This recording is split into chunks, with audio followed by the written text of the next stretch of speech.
This is episode 123 of the Beyond the Food Show, and today I have my muse on the show, the New York Times bestselling author Janeane Roths, and we're talking about her newest book, This Messy, Magnificent Life. And if by any small part of yourself you feel that you are broken in any part of you, you have to listen to this episode because Janeane will blow your mind and change your perspective on your brokenness once and for all. Are you ready, ladies? Let's do this.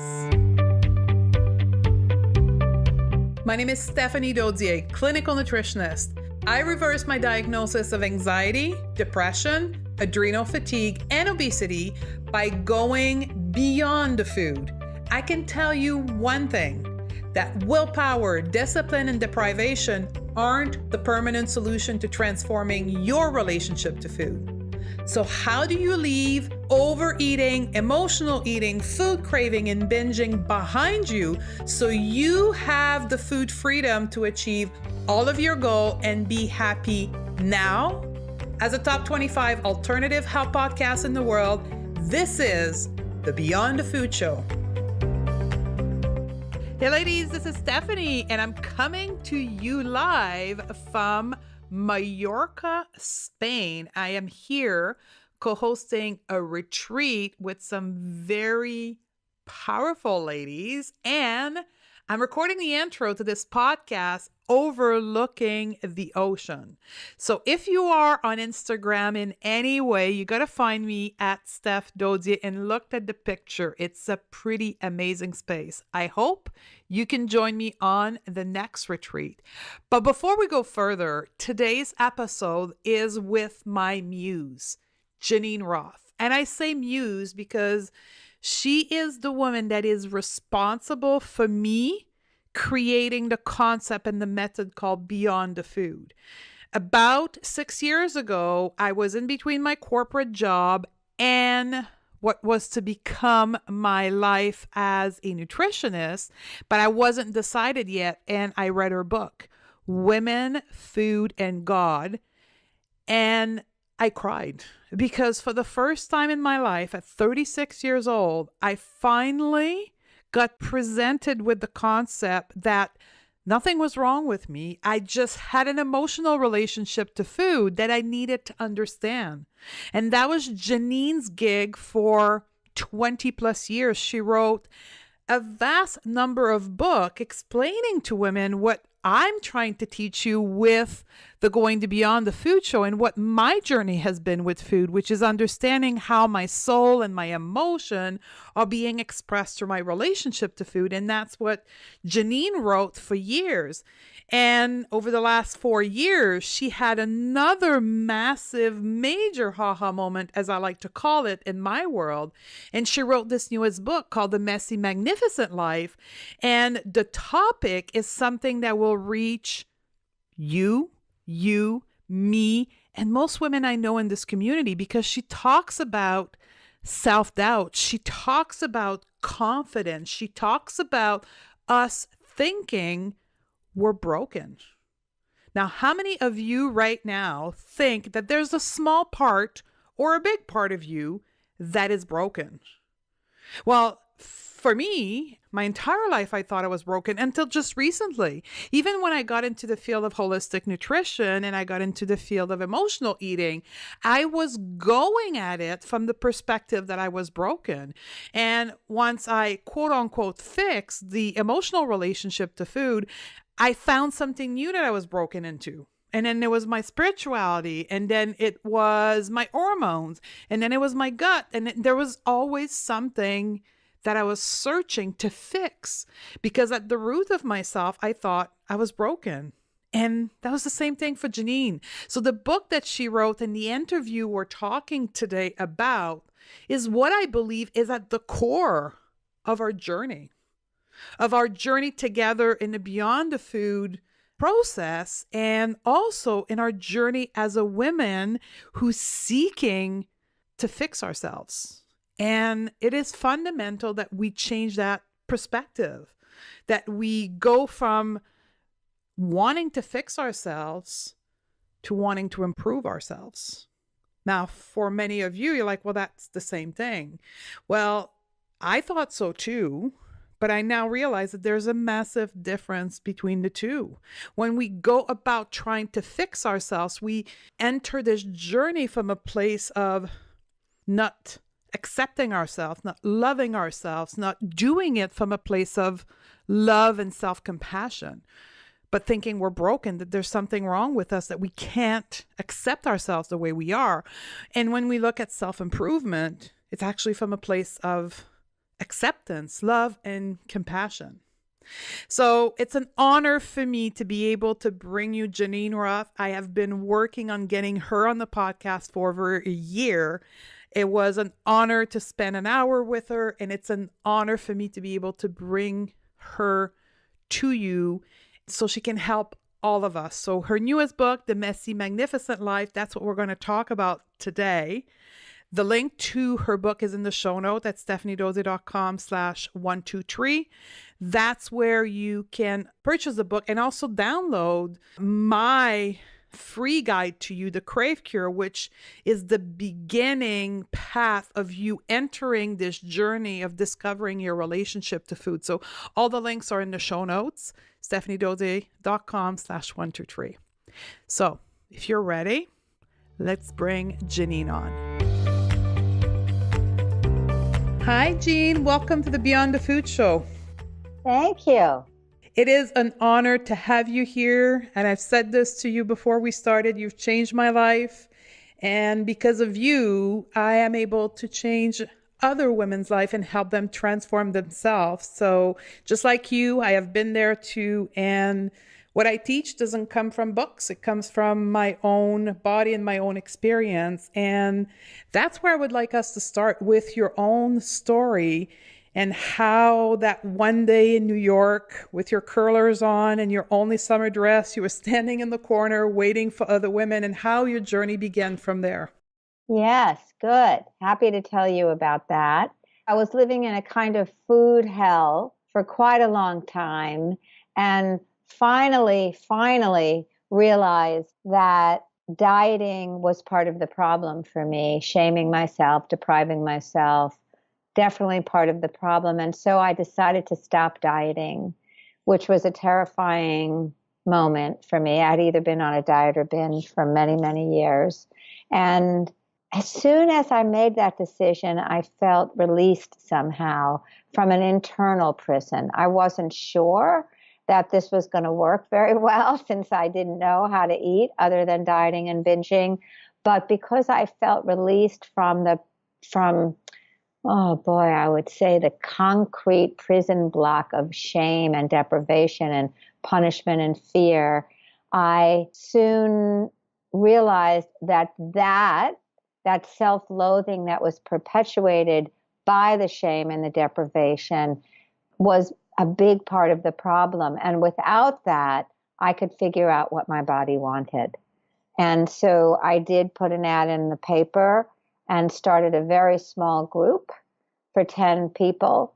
But because I was still 80 pounds over my natural weight, I didn't have any clothes to wear, and I actually didn't have a place to live. I was a nanny in a friend's house, in the basement of a friend's house. She lived down a very long country road. And so I had to meet the women who wanted to be part of that group at an obvious place, which was in front of a liquor store a couple of miles away. And so I decided I would get a permanent, because I didn't know what else to do, since I had no winter clothes to wear, and this was starting in the winter. And so I had a friend's summer dress on, a sleeveless dress with an elastic band, got a permanent. But the day of the group, when I went to get the rollers out, in those days you did these things called air dry permanent, she couldn't take them out and told me not to take them out until the next day. There was a note on her salon door.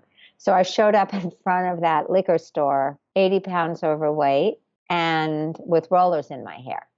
So that was the beginning. Most of the people went screaming away from me. So I started that group, and it was a beautiful evening that I had with people, and then they met with me weekly. for the next couple of years, and they were the first contributors to my first book, Feeding the Hungry Heart. And from there, you went on to write a number of books, hold retreats, and change probably thousands and thousands of women's life. Yes. By teaching them that there is more to food than just calories and macros and names of diet. Yes, that's right. I was and have always been, I'm still interested in the core issues that manifest in different behavioral ways. So I never thought the issue was food. Actually, of course, I thought the issue was food for the many years I was dieting and binging. But after that, I realized it had much more to do with my beliefs about myself and what I thought was possible and about life itself. So, yeah, that's where I am today. I've written 9 other books after that first book. My newest book just came out yesterday, called This Messy, Magnificent Life. And a third of it is about food because I am always, always interested in that gateway or doorway that I think food offers. It's an expression of our beliefs, but so is our relationship to life itself, how we feel when we're cranky and sick, and when we wake up in the morning, what we're telling ourselves, our relationships, our relationship to work, money, intimacy. That's what this book covers. This new book, which, by the way, for the listener, or if you're watching on YouTube, you have in the show note, stephaniedose.com/123, the link to access or to order the new book of Janeane. And in the book, you're explaining again to people who may not understand the relationship between food and emotion, but you're also getting to what we'll talk about, the root cause of all of that, which is us believing that we're broken. But for people to understand, for those who may not know you or have not been in contact yet with your work, I'd like to ask you a question in relationship to food and emotion, just to put things in context for people. And I'll get back to a story you tell in the book, The Messy, Magnificent Life, about a friend of yours who lost her partner of 42 years. And she was sharing with you that she recently, since the loss of her partner, gained 10 pounds. And one of the statements she told you is she used ice cream to feel full, although she felt empty from losing her husband. That's one of the ways that food can express into our life and filling our emotion. Is that the perception that you want to share with people? Well, yes, that she used food to comfort herself. She felt as if the grief that she was feeling, which she wasn't really letting herself feel because she was using ice cream as a way to cut herself off from her feelings. People use food to comfort and assuage and what I call change the channel in their minds. And we do that in many different ways. What I talk about in my new book is how not to do that. What will it take to live a life in which you feel like you can show up without getting overwhelmed by the day-to-day challenges of life, many of which people who use food or surf the internet for hours at a time or use work or drugs or alcohol, they feel like the challenges of everyday life are just too much. And so I really wanted to address that in this new book, but mostly I wanted to address my own sense of realizing that even after I had healed my relationship with food, I still felt damaged and broken. So I felt like I needed to address that, and that's why I wrote this book. And I can say to you, from following your work for the last 5 years, what you've wrote about in The Messy, Magnificent Life is my truth as well. Because although I healed my relationship to food just like you, I kept searching. And my way of searching for me was to go through different health practitioners and getting tests done and thinking that there was always something else that was wrong with me. Yes. And that's what you share in the book. And fundamentally, I still had this belief that I was broken.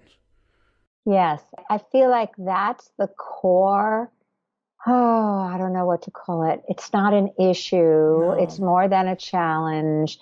I think it's really just about being a human being in a body on planet Earth right now. I think if you really scratch below the surface, most people feel as if they are damaged in some secret or hidden part of themselves. And we put on good shows and we try to pretend we're not.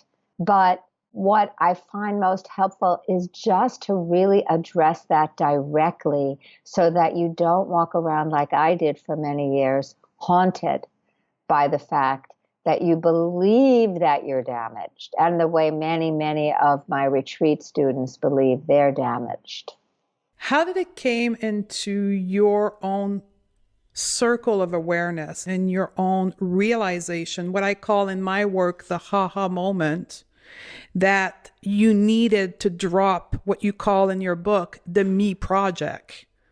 I had been in therapy for over 30 years, and fabulous therapy, really. I mean, some of it was fabulous, some of it not so fabulous. And I'd been a dedicated spiritual student for just as long. And I was finding, so backing up for a second, it felt like I had done everything possible that a human being could do to fix the damage. And I still felt damaged. And so the question arose for me, okay, if you line them up back to back 60 years trying to fix myself, if you put the 30, if you make a linear thing out of 30 Mm-hmm. plus 30, although of course you can't do that, but still, if you had done that and it hadn't worked, I mean, I had done a lot of things, but it hadn't done that.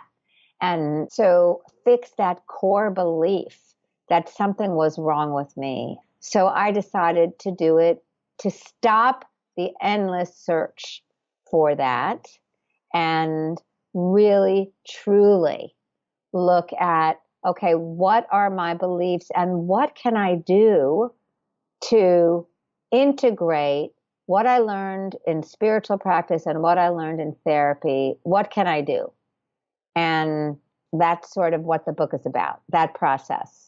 Can you give us, like, for the people that have yet to read the book, the listener of the podcast right now, which I'm sure once you are finished by the interview, you'll go purchase the book. But can you give us a couple of the strategy things that you've done to finally drop the me project and be in the moment of joy of right now? Yes, absolutely. And this is the same process I teach my students and that they do too. And I'll tell you a couple of stories about them, not just about me, but about them as well, Mm-hmm. because I have been working with, as you said, thousands of people about this.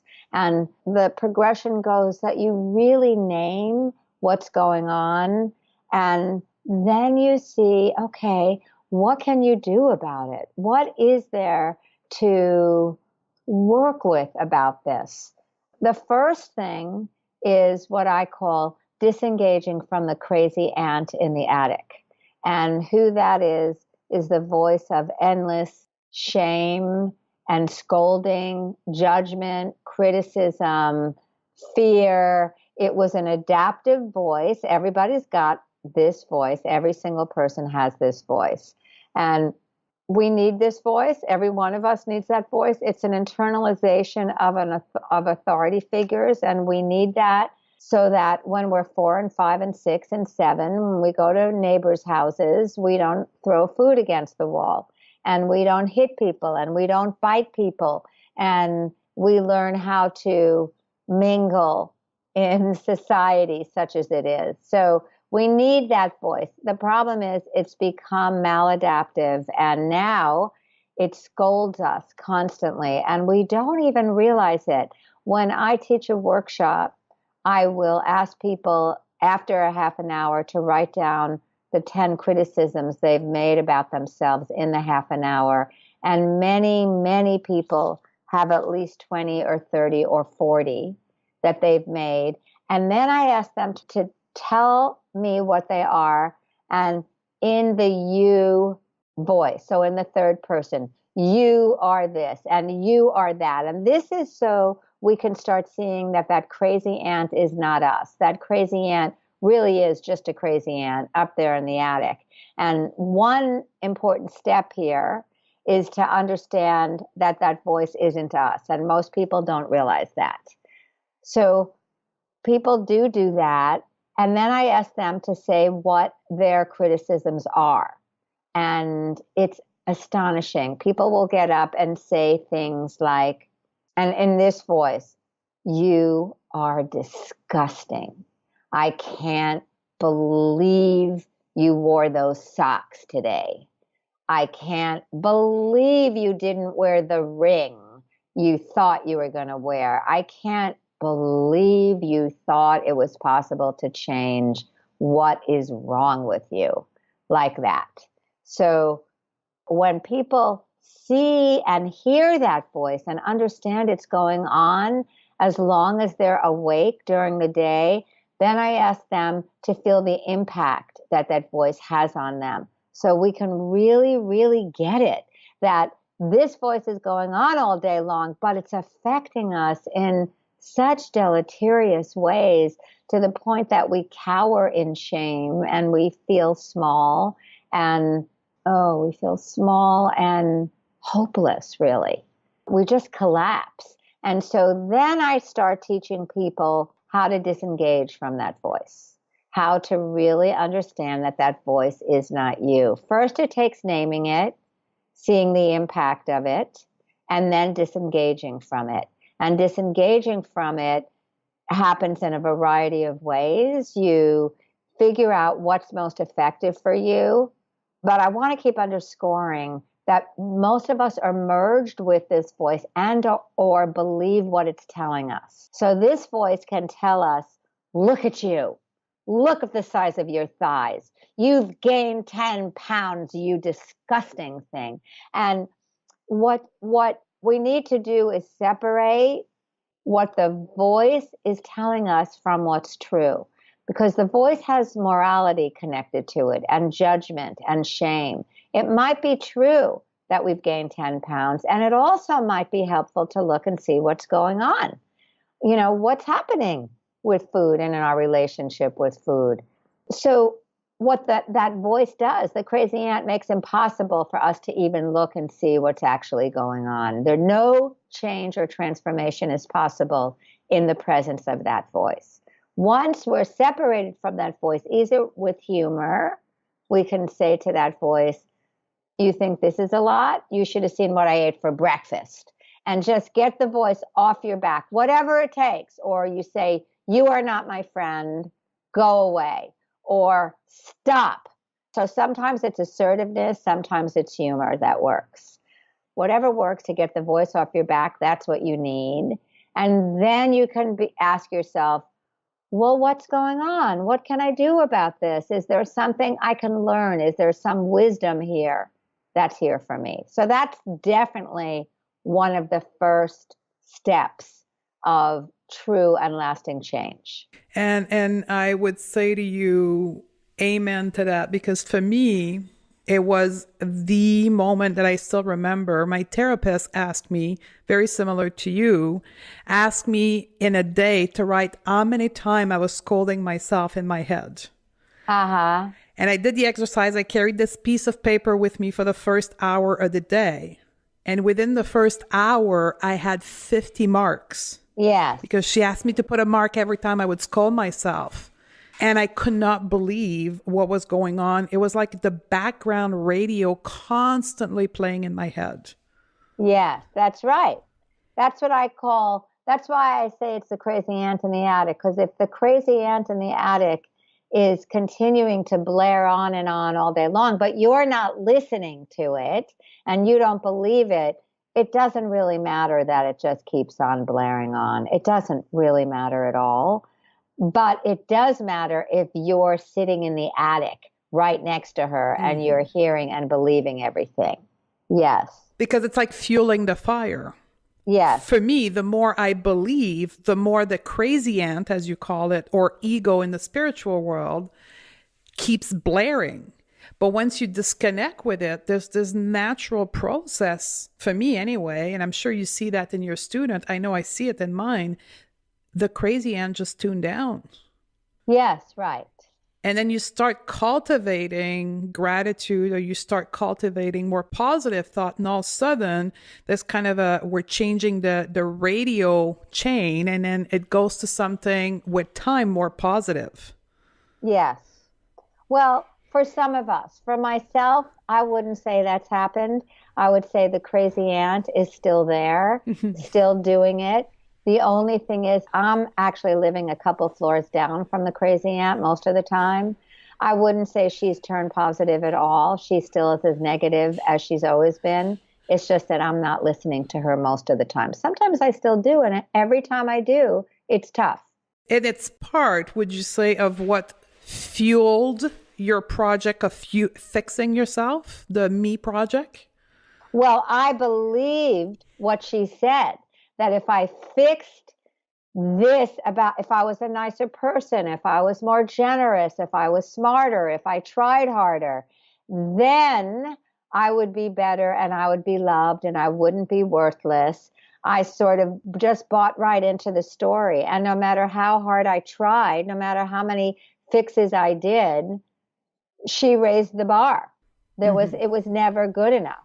And so, yes, finally I caught on that nothing I ever did was going to be good enough. And so what was the point of continuing to try? Now, I want to say here that some people who are listening are probably thinking, well, but if I don't have that as my motivation or inspiration to change, then I'm just going to lay around and do nothing all day long. So that's a misconception. That's a lie that we've bought from the culture, in this insane culture that we live in, that you need suffering and criticism in order to motivate you to change. The truth is that without the crazy aunt and without the suffering and criticism, you yourself, your own dreams, the promises that you know your life is capable of fulfilling are going to be there. And so you'll be going for what you love, a vision of what you love, the self you know you are, rather than against what the crazy aunt is telling you. Because it comes back to what's our life purpose. Because when we are in that place of fixing ourselves, that becomes in one way our life's purpose. Yes, that's right. Exactly. And then so when you say to us, we got to drop the Me project, we're like, well, what else is there? And I will make a parallel for the listeners that are, when I say we got to drop the food rules, and the first thought that women go to, well, if I drop the food rules, I'm just going to eat like there's no end. Yes, right. And it's the same thing with the Me project, right? When we think that if we don't try to fix ourselves, like what is there with life? Well, we don't realize that the purpose of life is not this endless fix me up project. Because what happens is it's almost like a conspiracy of how to bind up your energy without actually revealing what you're doing. Because think about it for a moment. If you tie up all your energy in an impossible, nobody's ever accomplished this before, so it's an impossible project, then you don't have energy to devote to the rest of your life for what you want, to be in alignment with what you love. Your energy is all bound up in an impossible project. And so I feel like it keeps women in particular tied up in this obsession with their bodies, rather than using that energy to change the world and change themselves first, because it's an inside job. And what we feel about ourselves, we also bring out to the world. So that was a long answer to your question, Stephanie. But it's a beautiful answer, because that's ultimately what the audience, the listener, are all about, because I can say for certainty that we go about this project of losing weight, we realize that it's not about weight, that it's about our emotion. Then we go about the project of fixing our relationship emotionally to food. Then we realize that it's really not about this. All we're chasing is being in the moment right now, perfect as we should be, Right. and accepting ourselves for what is in the moment right now. That's right. Exactly. We're going to take a quick break from our chat to give a shout out to our show sponsor, Health IQ. And I am so excited to be partnering with them and bringing you forward an innovative insurance company for the American listener. Health IQ helps health conscious people like yogis, runners, cyclists, weightlifters to get lower rate on their life insurance. Just like you save money on your car insurance for being a good driver, Health IQ saves you money on life insurance for living a health conscious lifestyle. Isn't it time that we get rewarded for our good health choices? Now, how do you get started? Very simply by qualifying through the Health IQ quizzes. And also, listen to this, if you submit actual training data through the various apps available, you can save additional dollars. To get started now, simply go to stephaniedodier.com/health IQ and take the test to see if you qualify. And when you get to speak to an agent, mention the code Beyond the Food to support the show. So get started now on saving money on your life insurance. Now, a shout out to our other show sponsor, Muse. And I'm very grateful to team up with Muse to bring you the first tool in the world to help you learn to meditate at home. Muse is a wearable brain sensing headband that measures our brainwave and sends the feedback to an app on our personal device. I love my Muse because it transformed my meditation practice. I wear it daily for my 10-minute session in the morning, and it coaches me through my practice by giving me real-time feedback on what's happening in my brain and helping me refocus during my meditation.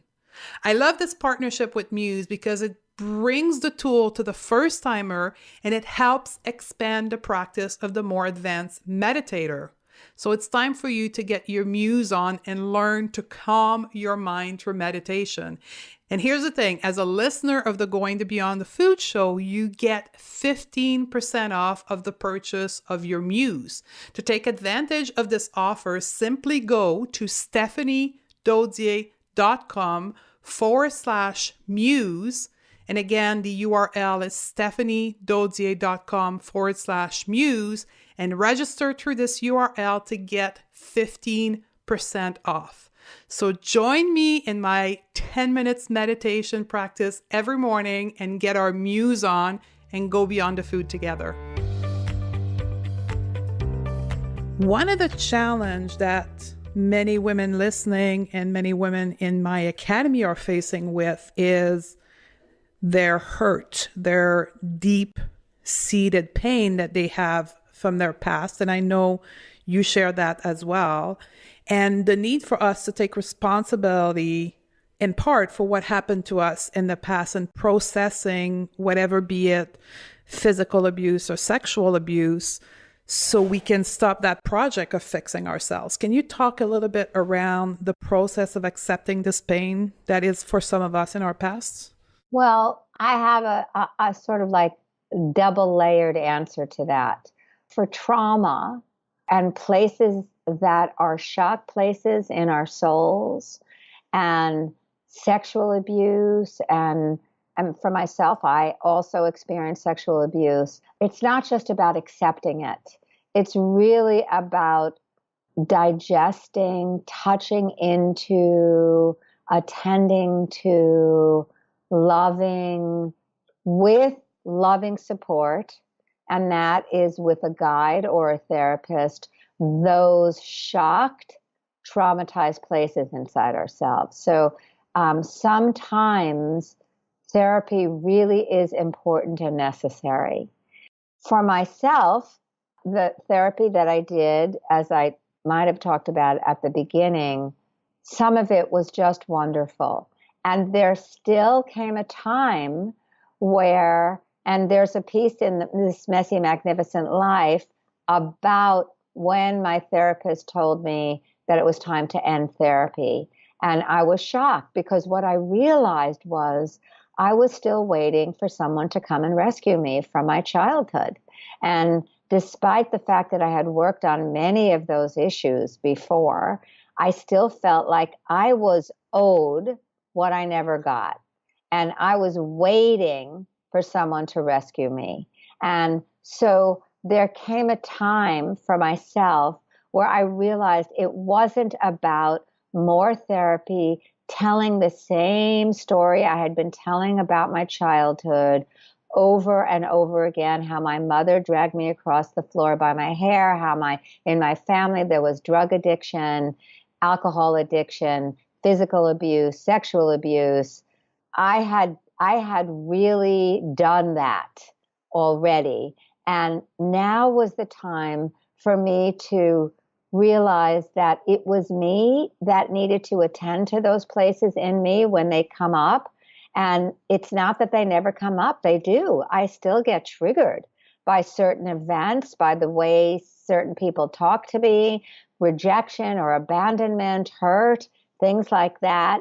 And what I have to do, or what I've learned to do, and what I talk about doing in this Messy, Magnificent Life is learning how to turn towards yourself rather than away from yourself. So many of us feel an automatic aversion to when we feel hurt. We just want to get rid of it. We want it to disappear.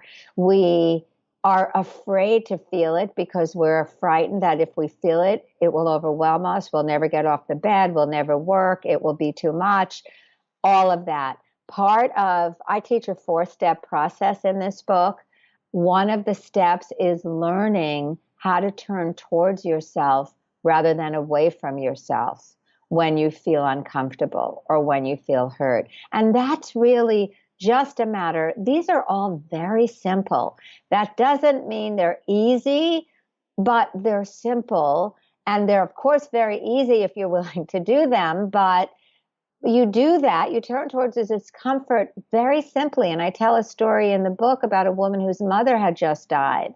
And she herself had gained a lot of weight in the years since her mother died. She felt like if she let herself feel the grief, she'd be overwhelmed. She told me she was like her cat, who she had just taken for a walk, who wouldn't walk, who just lay down on the sidewalk. And she said to me, I feel just like that, my cat. I don't want to walk. I don't want to do anything. And I said to her, well, you know what? Let's just feel where you feel the sadness or the grief right now. And then she told me it was in the center of her chest. It felt heavy. It had a color. It had a pressure. We felt it directly in the body. And this is another step of the 4 steps. Stand in your own 2 shoes. Land in your body. Take up the space you've been given. Inhabit this body.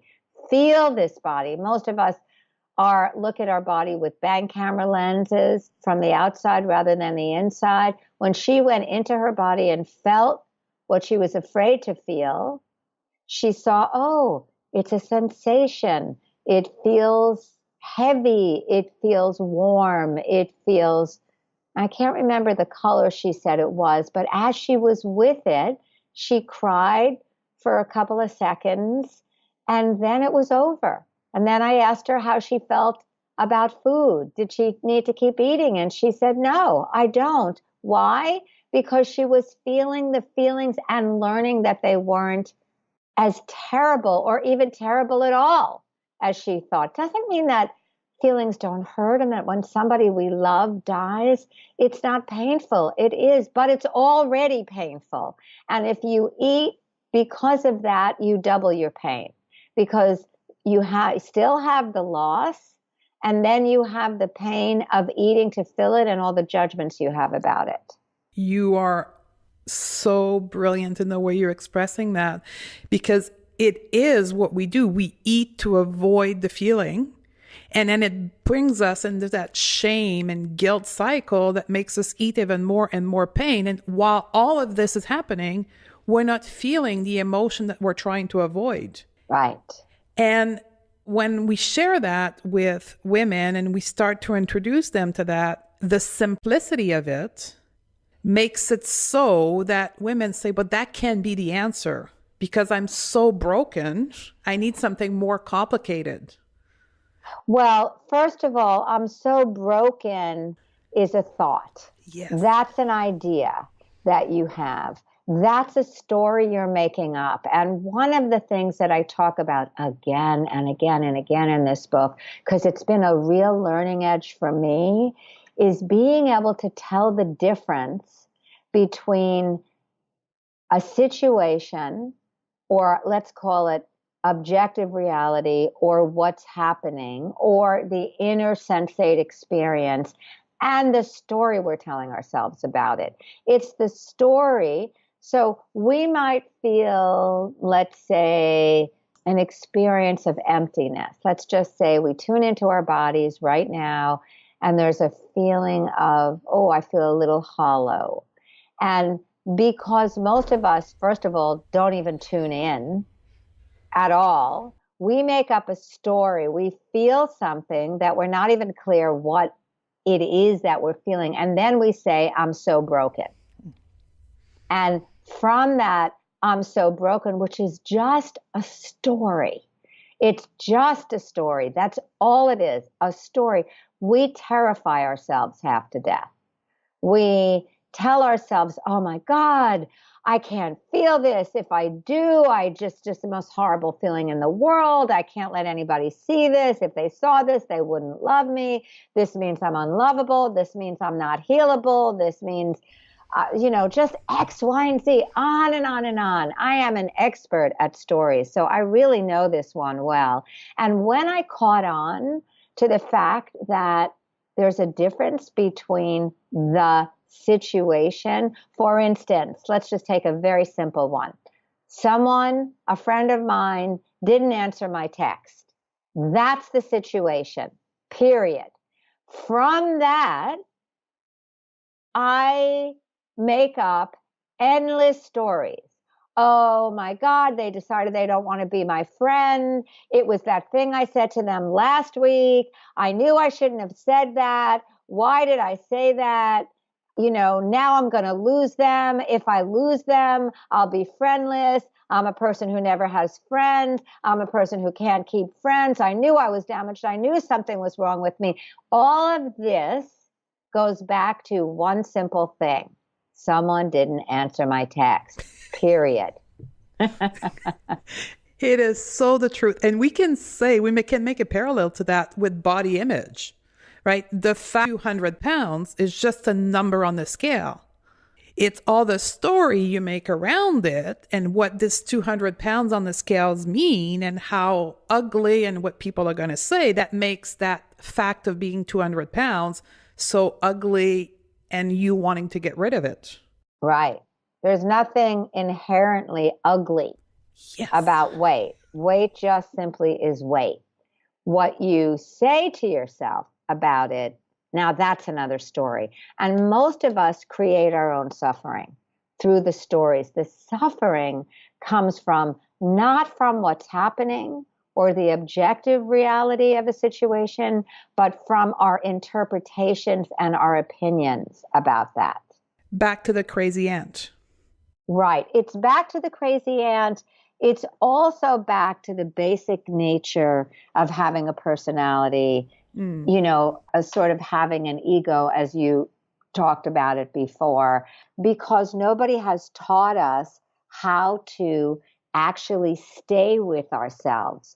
We need to learn this. This is something that we need to learn. This is not something that we've been taught. And so it's sort of an illuminating, freeing, absolutely astonishing fact that most of us get what's happening mixed up with our interpretations about what's happening. What our story from our ego, and you're so right. That's one of my personal beliefs is that and because of our culture in North America, we are not being taught how it is to be a human being. Other culture have this teaching. We don't. Uh-huh. So we're now at 42 years old in my case. And by the age of 37, that's when I was taught that there was kind of this dual thing inside of me called the ego me. And would I have known that when I was younger, my life could have been so different. Yes, possibly. I mean, sometimes things happen Yeah. and we learn, and none of us has enlightened parents. No. So everybody's parents have their own shticks, as I like to say, and we learn those. And so if you had learned that, it's quite possible you wouldn't have learned something else. Well, I wouldn't be here because I wouldn't have the story Right. around That's food, right. right? Yes. Everything happens for a reason, and it's about learning from those events in our life and taking them as a teacher instead of us building guilt or shame around it and living from there. There's another quote from the book that I'd like you to expand on. You say, we need to move from warrior to warrior. And excuse my accent here, but I'm sure you know what I mean, right? Yes. How much of a change that can be in life. Right. You know, since I wrote that, I've actually changed my mind a little bit. I'm not about the worrier part. That movement from worrying to cutting through really to the truth of what's going on is exactly the process of what we're talking about. Being able to tell the difference between what happens to you and your story about what happens to you, your opinion, your interpretation. And part of this is another practice I teach. I'll tell you about two other practices that I teach. One is the not complaining practice. And not complaining means that you're not stuck in negativity. And if you pay attention to most of your conversations, as I did with mine, you'll find that most of them are a fight against reality. They're a fight against what's going on. And so it keeps you mired in negativity, just fighting against what's already happened, which is another way we bind up our energy. We're in disagreement with something that we can't possibly change. What's the point of that? There isn't really. So I give everybody who's listening a 2-day challenge. Stop complaining for 2 days. See what happens. Because when you stop complaining, you become much more aware of what's in the background, of goodness that's in the background. And that leads me into the next practice that I teach, which is the what's not wrong practice. Ask yourself when you wake up in the morning, before you go to sleep at night, and many times a day, and this takes a second each time, what's not wrong right now? And when you do that, also, you stop your fight against what's already happened. So it could be that although you don't have a job you love, you still have a job. Or although your thighs are bigger than you'd like them to be, you have thighs, you have legs, you have arms, you have a transport mechanism to get you around the earth. So we often take those things for granted.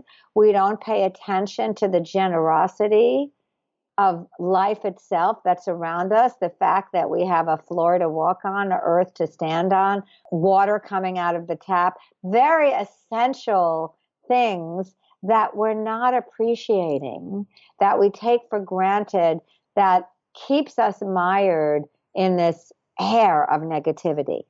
Into this project of fixing ourselves and then encourage that vicious cycle constantly by not being grateful for what's currently in our life. Yes, right. And sometimes, as you teach, it's a simple change in perspective.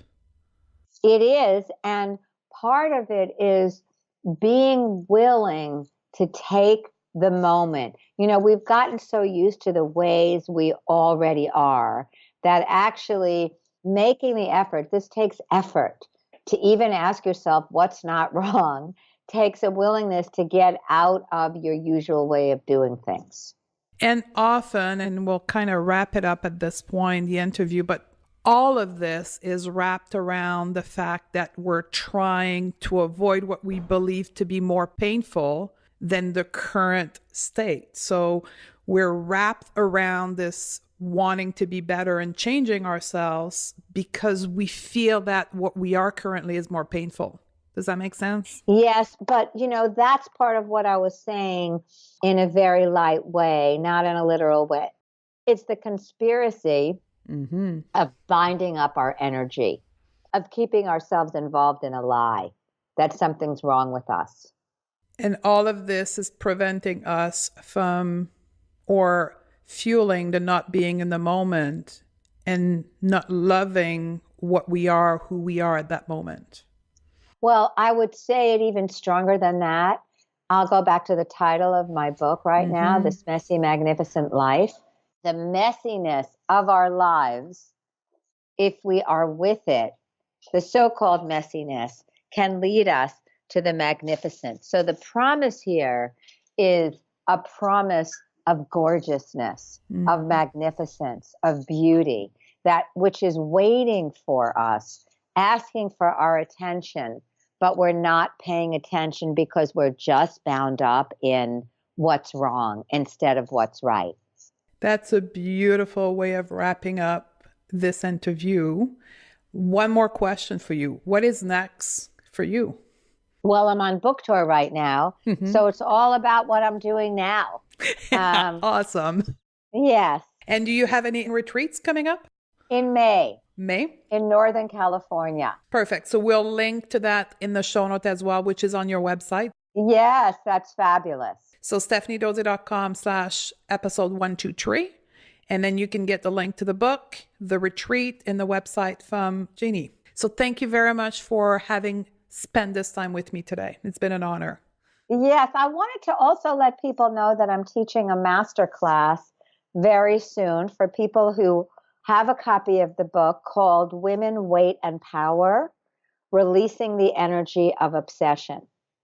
And that will be on the internet. That will be a master class I'll be teaching on the internet. And people can get that when they order a copy of the book.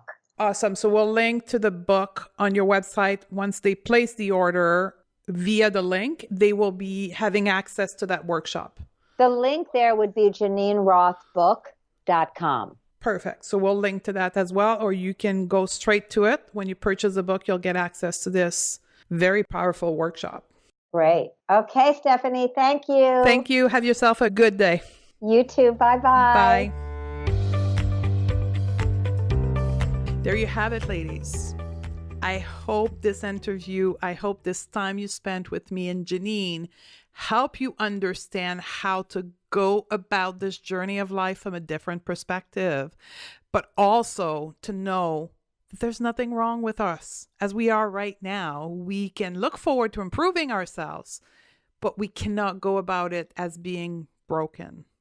I hope this will serve you in a big way. And if you think this can help any other women in your life, I would ask you to do me a favor and share this episode with them, either from YouTube, from your podcast app. And also, if you have the time, leave me a review on the podcast. This helps me tell me that you're liking the show, but also help me rank the podcast higher so more women can get this powerful message that we need to go beyond the food and that nothing is broken about ourselves. I love you. I thank you for being here with me, and I look forward to see you on the next episode. Did you know that 9 out of 10 women are struggling with their relationship to food? Overeating, emotional eating, binging, and craving are real. Clearly, the solution we have been taught aren't working. I believe to have food freedom, it means that we must learn to have a relationship with our hunger so we can finally be at peace with food and eat normally without guilt or shame, which is why I wrote the Crave Cure Guide. I want to show you how to have a completely different relationship with food so that you can be in control of what you eat, achieve your goal, and be the powerful woman you were meant to be.